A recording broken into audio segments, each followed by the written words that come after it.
Bueno, pues estoy seguro que el merolico que aparece todas las mañanas en su conferencia pues se va a ir duro y a la cabeza contra Amnistía Internacional, porque el informe que presentó el gobierno de Estados Unidos es, por decirlo así, muy light comparado con lo que dice Amnistía Internacional sobre México. Quiero aclarar que este informe no lo hizo Amnistía Internacional específicamente para complotear a la transformación de Cuarta, no. De hecho, es una lista de la gran mayoría de los países del mundo. Y, por ejemplo, le toca también su parte a Estados Unidos, a todos. Vienen aquí todos los países enlistados. Estados Unidos de América, muy fuerte. Vamos a ir. 190. Y aquí viene, ¿no? El uso desproporcionado de la fuerza, derechos de las mujeres, o sea, también le va pena de muerte, que sigue siendo derechos de lesbianas, gays, bisexuales, etcétera, ¿no? Ahora vamos a regresar al de México, porque luego ya ven que le da al tarimapendecuaro ese decir, es que, ¿por qué no dijiste nada antes? Ya ven que sale con su cuento. Vamos a buscar México, es la página 300 y cacho, aquí está, 304. Vean todo lo que dice Amnistía Internacional sobre nuestro país. México. El gobierno reaccionó a la pandemia de COVID-19 con recortes del gasto público en diversas áreas.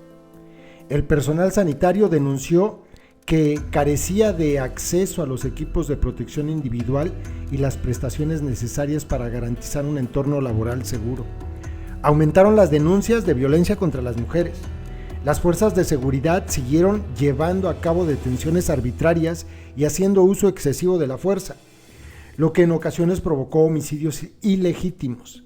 La Fiscalía General de la República informó de los avances logrados en la investigación sobre la desaparición forzada de 43 estudiantes de la Escuela Normal Rural de Ayotzinapa en 2014. El Senado aceptó la competencia del Comité de la ONU contra las desapariciones forzadas para examinar casos individuales. El presidente estigmatizó en diversas ocasiones a las personas defensoras de los derechos humanos y a los medios de comunicación y minimizaba el problema de la violencia contra las mujeres. Bueno, acuérdense que lo que denuncia Amnistía Internacional son violaciones a derechos humanos. Si lo que dice López fuera verdad, de que en México ya no se violan los derechos humanos, esta parte de México estaría en blanco, completamente en blanco, no dirían nada. A lo mejor 2, 3 aplausos, pero nada más. Sin embargo, pues esto es otra mentira del merolico aquel.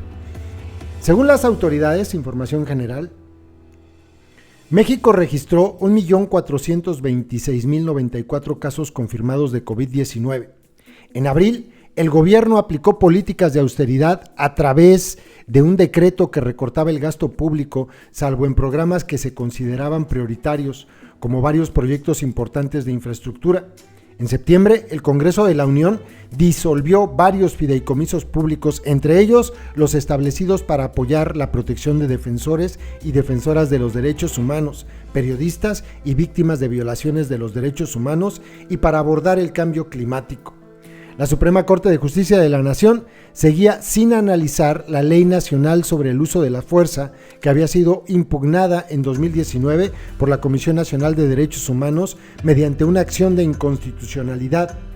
El gobierno desplegó más efectivos militares en la estrategia de seguridad pública que las 2 administraciones presidenciales anteriores. Dicen que no está militarizando el país ya. En mayo, López emitió un decreto que permitía el despliegue permanente de las Fuerzas Armadas en operaciones de seguridad pública hasta marzo de 2024. El decreto carecía de normativa sustantiva para garantizar que el comportamiento de las Fuerzas Armadas fuera conforme con las normas internacionales. López también anunció que el control de los puertos y puntos de aduana pasaría a las Fuerzas Armadas. Homicidios ilegítimos, de esos que ya no existen en México.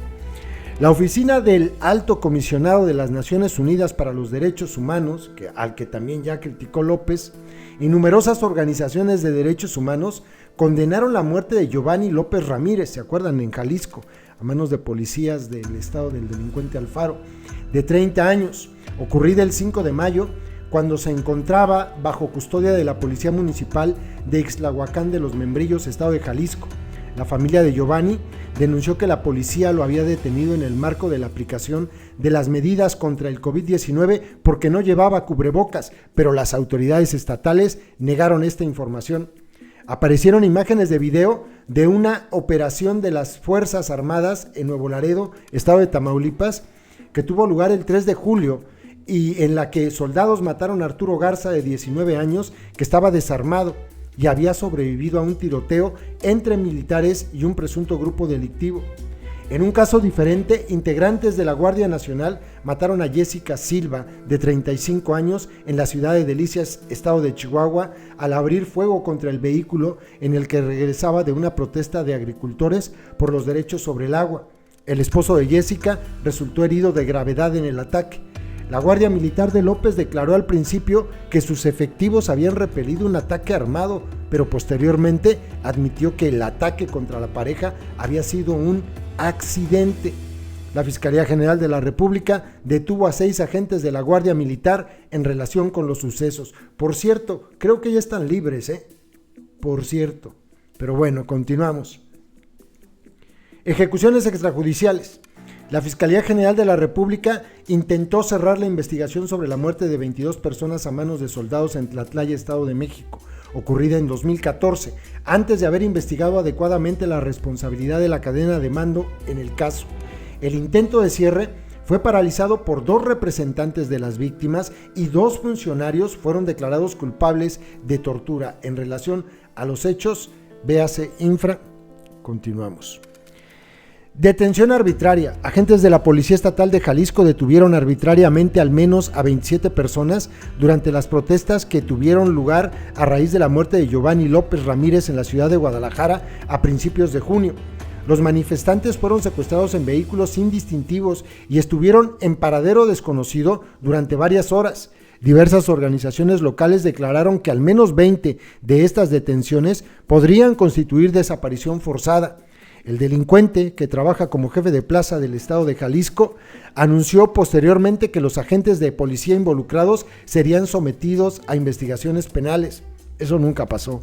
En marzo, la Fiscalía General del Estado de Yucatán anunció que cerraba por falta de pruebas la investigación sobre la detención arbitraria y tortura en 2016 de José Adrián, que tenía entonces 14 años. La Comisión Ejecutiva Estatal de Atención a Víctimas de Yucatán aprobó un acuerdo de reparación integral del daño para José Adrián y su familia. La disposición constitucional que permitía la detención sin cargos, conocida como arraigo, no se derogó durante el año. Dicen que vamos bien, ¿no?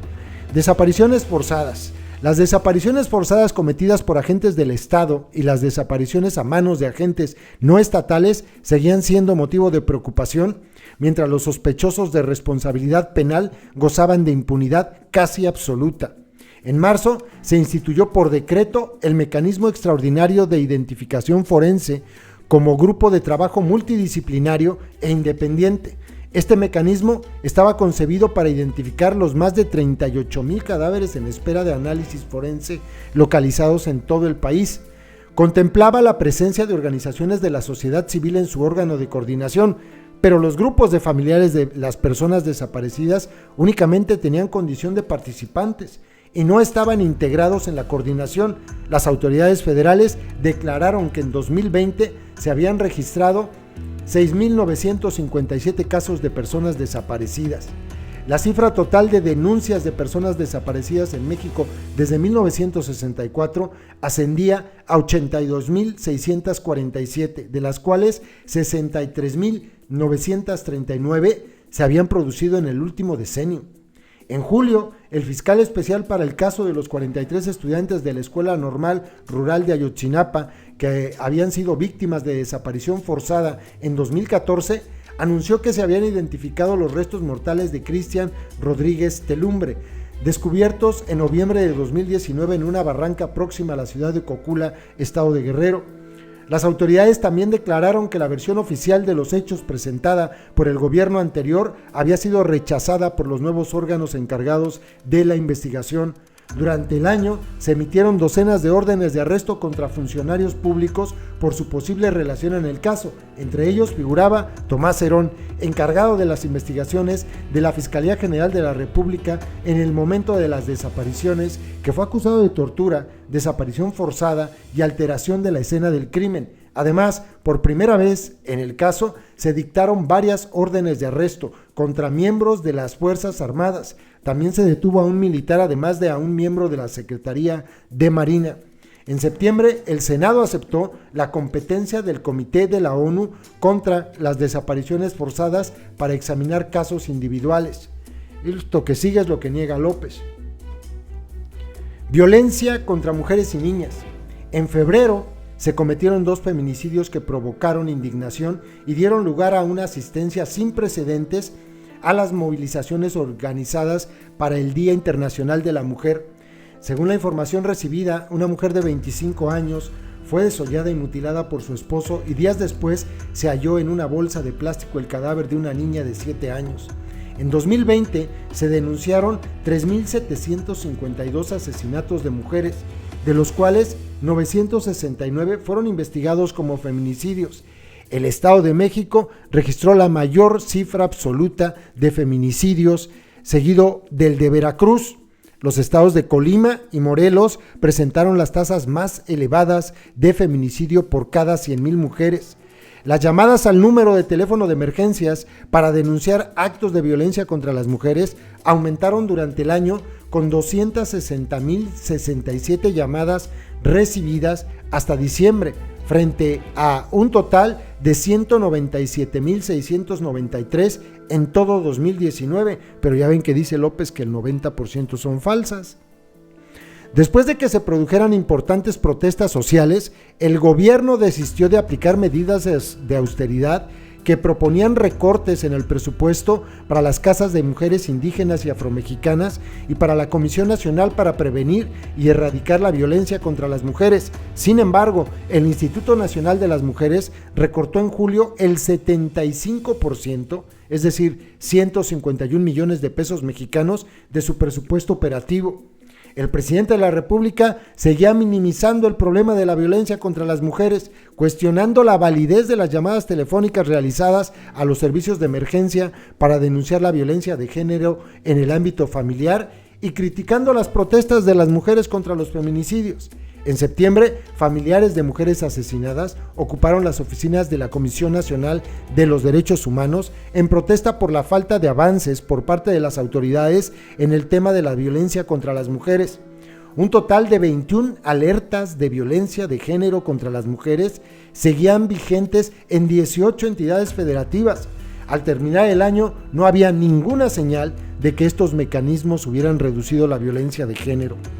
La Fiscalía General del Estado de San Luis Potosí abrió una nueva investigación sobre la muerte en 2012 de Carla Póntigo, esta vez como delito de feminicidio en cumplimiento de una sentencia dictada por la Suprema Corte de Justicia de la Nación en noviembre de 2019 que ordenaba investigar el caso desde una perspectiva de género.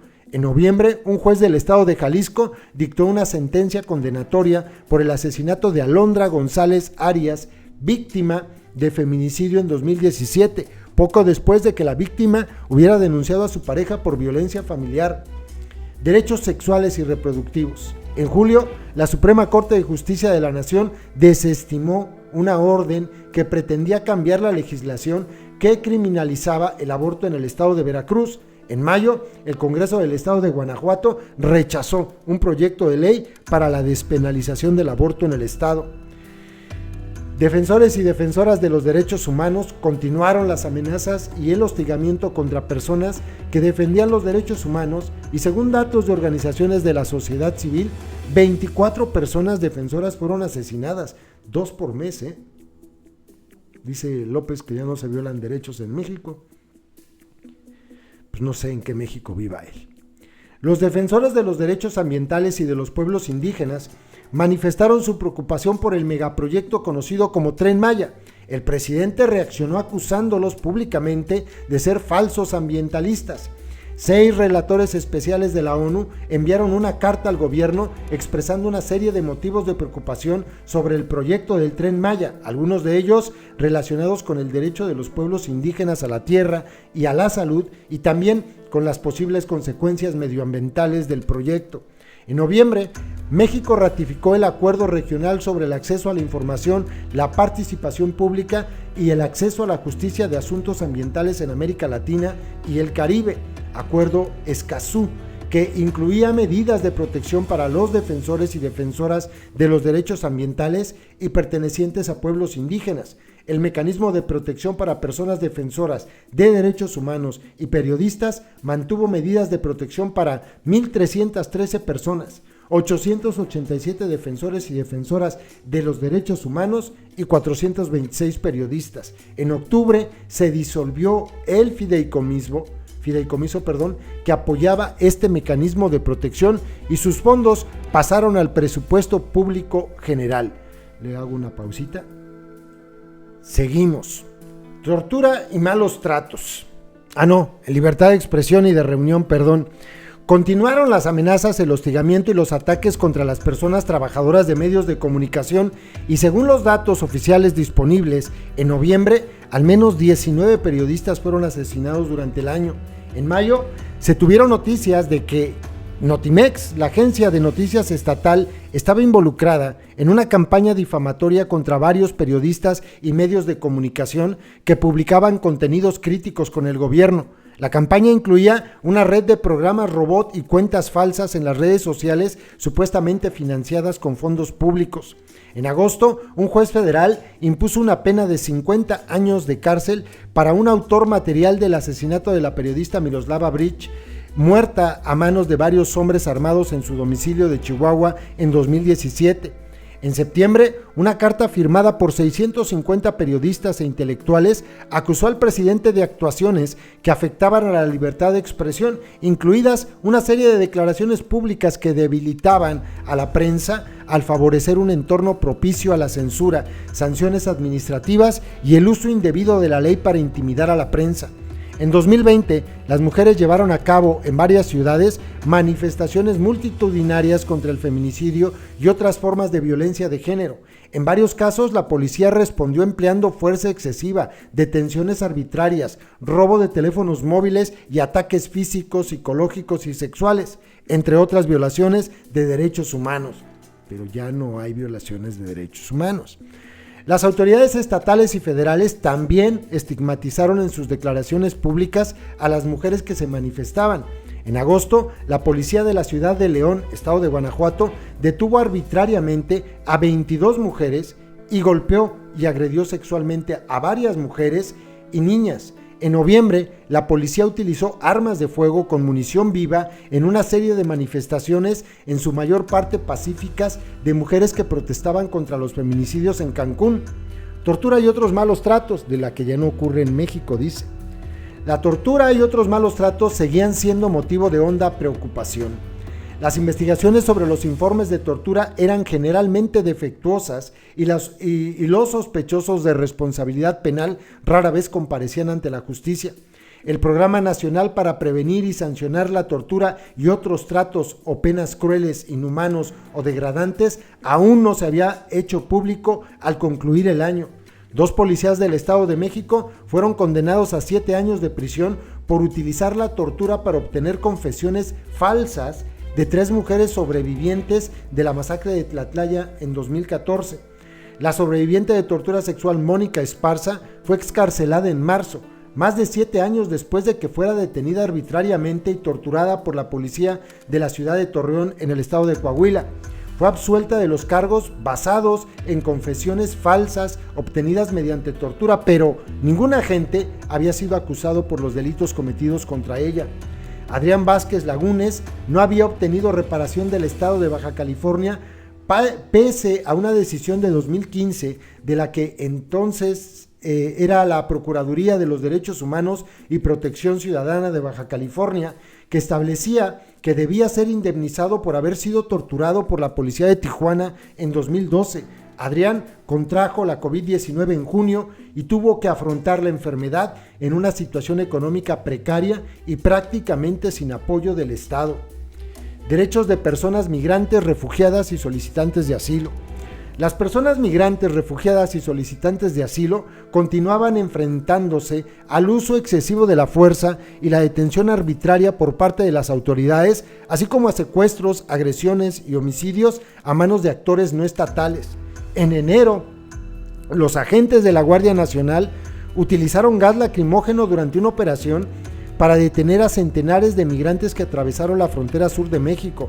Asimismo, en marzo, arrastraron y golpearon a migrantes que participaban en una protesta que se celebró en un centro de detención de migrantes en Tapachula. También en marzo, un solicitante de asilo guatemalteco murió después de que una protesta de migrantes detenidos que exigían ser liberados derivara en un incendio en el centro de detención de Tenosique. Las autoridades migratorias dejaron en libertad en abril y mayo, debido al peligro que se suponía la COVID-19, a centenares de migrantes recluidos en los centros de detención. Sin embargo, hubo escasa información sobre estas liberaciones y persistía la preocupación de que pudieran haberse producido deportaciones o devoluciones en ese contexto, lo cual es ilegal, Esto es ilegal.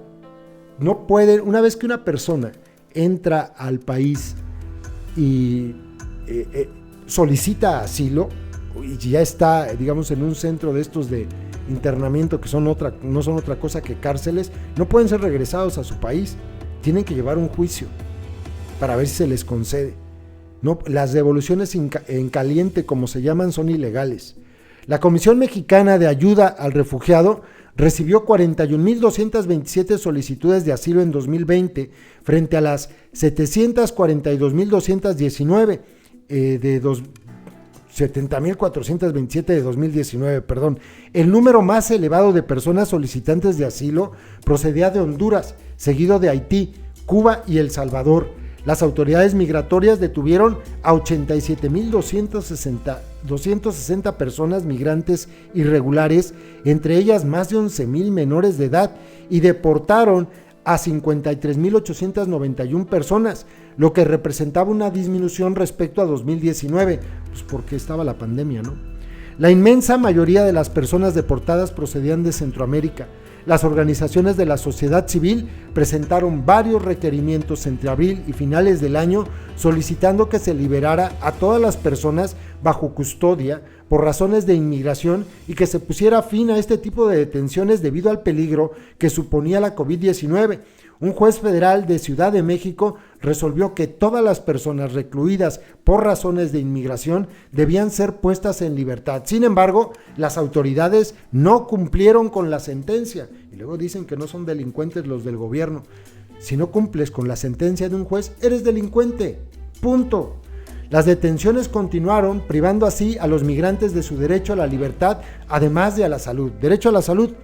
El personal sanitario de México manifestó su preocupación ante la falta de acceso a suficientes equipos de protección individual para trabajar de manera segura, respondiendo al mismo tiempo a la pandemia de COVID-19. En 2020 fallecieron por COVID-19 en México al menos 2,397 profesionales de la salud. Ya sabemos, ¿no? La cifra más alta del mundo. Varias personas trabajadoras de la salud fueron agredidas físicamente en lugares o transportes públicos.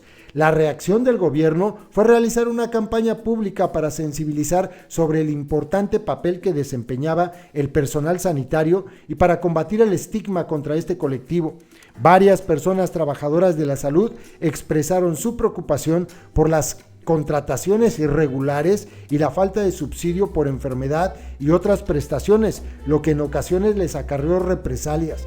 Jorge Pérez, de 70 años, empleado de limpieza en un hospital público, fue despedido por la empresa que lo contrató tras haber denunciado públicamente sus precarias condiciones laborales. Esto es parte de lo que ocurrió el año pasado en nuestro país. Un montón de violaciones de derechos humanos que, bueno, López dice que ya no existen, pero que pues los datos hablan por sí solos, ¿no? Ahí están los reportes. Amnistía Internacional seguramente también es de estas organizaciones que a López no le gustan, porque le sacan a la luz pues, todas las asquerosidades de su gobierno. Antes las aplaudía porque sacaban a la luz las asquerosidades de los que eran sus adversarios. Ahora ya no las quiere. En fin, saludos compas.